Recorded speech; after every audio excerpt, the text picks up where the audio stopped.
Hello my dear students, Srishti classes में आपका बहुत बहुत स्वागत है।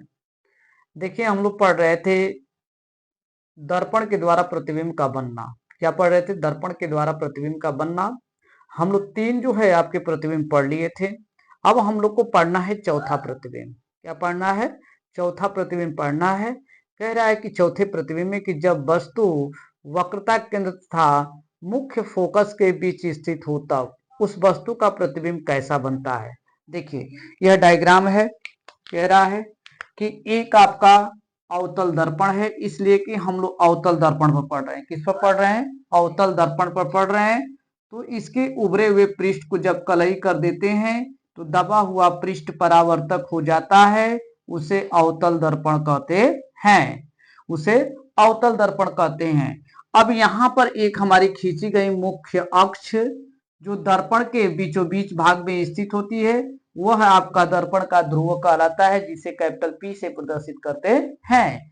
तो अब यहाँ पर आपका इसी ध्रुव पर एक हमारा मुख्य फोकस हो जाएगा, जिसको हम कैपिटल एफ से प्रदर्शित करते हैं। फिर इसके बाद एक हमारा वक्रता केंद्र हो जाएगा, जिसको हम कैपिटल सी से प्रदर्शित करते हैं। और आपको कहा गया है कि दर्पण यानी कि यहाँ पर वस्तु किस अवस्था में है?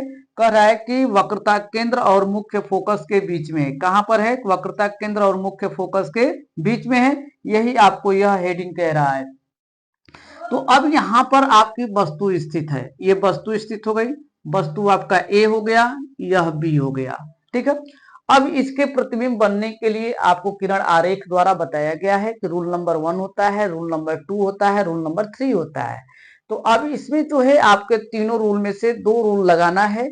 अब ध्यान दीजिएगा, कोई भी वस्तु आपके मुख्य अक्ष पर स्थित होती है तो उसमें रूल नंबर आपका फर्स्ट लगेगा। रूल नंबर फर्स्ट कहता है कि मुख्य अक्ष के समांतर चलने वाले प्रकाश की किरण, मुख्य अक्ष के समांतर चलने वाले प्रकाश की किरण तल से टकराने के पश्चात मुख्य फोकस से होकर चली जाती है। ठीक, ये मुख्य फोकस से होकर यानी कि मुख्य अक्ष के समांतर चल रही है, तल से टकरा रही है, तल से टकराने के पश्चात मुख्य फोकस से होकर चली जाती है। तो अब इसमें आपका रूल नंबर कौन सा कहेगा? देखिए, ये रूल नंबर आपका कौन सा हो गया? आपका रूल नंबर फर्स्ट हो गया। अब यहां से क्या कोई हमारी प्रकाश की वक्रता केंद्र से होकर के जाएगी? नहीं जाएगी। जब नहीं जाएगी तो रूल नंबर थर्ड नहीं लगेगा। तो रूल नंबर कौन सा लगेगा? 2 लगेगा। कौन सा? 2 लगेगा। अब रूल नंबर 2 कहता है कि इसी सिरे से चलने वाली प्रकाश की किरण मुख्य फोकस से होकर जाती है, तल से टकराने के पश्चात मुख्य अक्ष के समांतर हो जाती है। ये क्या हो गई? तल से टकराने के पश्चात क्या हो गई? मुख्य अक्ष के समांतर हो जाती है। जब मुख्य अक्ष के समांतर हो गई है तो जहां पर ये काट रही है वहीं बनता है वस्तु का प्रतिबिंब। यहीं पर क्या बना? ये वस्तु का प्रतिबिंब बना। अब यह है आपका बी डैश हो जाएगा, तो यह है आपका ए डैश हो गया। ठीक। तो अब देखिए कि प्रतिबिंब कैसा बना। अब प्रतिबिंब की प्रकृति कैसी बनी, तो लिखा जाएगा कि जब वस्तु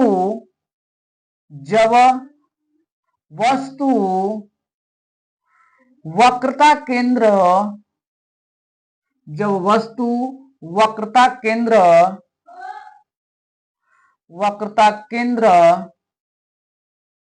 व मुख्य फोकस के मुख्य फोकस के बीच स्थित है तो बीच स्थित है तो है तो उसका प्रतिबिंब उसका प्रतिबिंब उसका प्रतिबिंब वास्तविक वास्तविक उल्टा व वस्तु से बड़ा बनता है तथा तथा वक्रता केंद्र वक्रता केंद्र व ठीक है, अनंत के बीच अनंत के बीच प्राप्त होता है। क्या प्राप्त होता है? प्रतिबिंब प्राप्त होता है। ठीक है, प्रतिबिंब प्राप्त होता है। समझ में आ गया? अब यह कह रहा है कहां पर वस्तु स्थित है? मुख्य, जब वस्तु वक्रता केंद्र व मुख्य फोकस के बीच स्थित है। ठीक है, जब वस्तु जब बीच में स्थित हो जाती है तो उस वस्तु का प्रतिबिंब कैसा बनता है? तो आपको बता दिया गया है कि इस वस्तु का प्रतिबिंब याद करने के लिए आप लोग ध्यान में रखना है कि उस वस्तु का प्रतिबिंब वास्तविक बनेगा, उल्टा बनेगा, वह वस्तु से कैसा बनेगा? बड़ा बनेगा। वस्तु से कैसा बनेगा? बड़ा बनेगा। समझ में आ गया? इस चीज को एकदम ध्यान रखिएगा। इस चीज को एकदम आप लोग को खूब बढ़िया से याद रखना है।